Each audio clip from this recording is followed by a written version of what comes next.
One of the ways these machines can be manipulated by officers, and because we don't videotape the breath test room in most jurisdictions, we've had to pick this up from other jurisdictions where the breath test room is recorded. South Carolina, for example, mandates it under every case they have.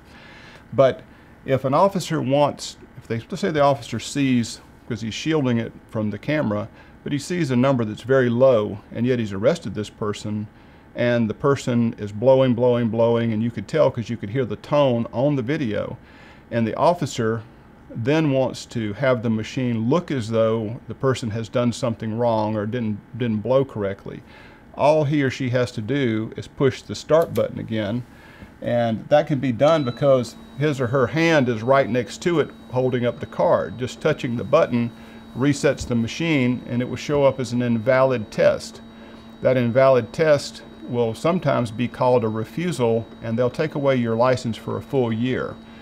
Taking away your license can result in you losing your job, your house because you have no salary, all kind of consequences, all because this button is exposed to someone touching it and setting it off to say a reading that indicates that you refused. That's what they claim in court, and that's how they get convictions. And we've actually recorded this in other jurisdictions where they are filmed, but Georgia doesn't film the button or the procedures being done, not as a matter of law.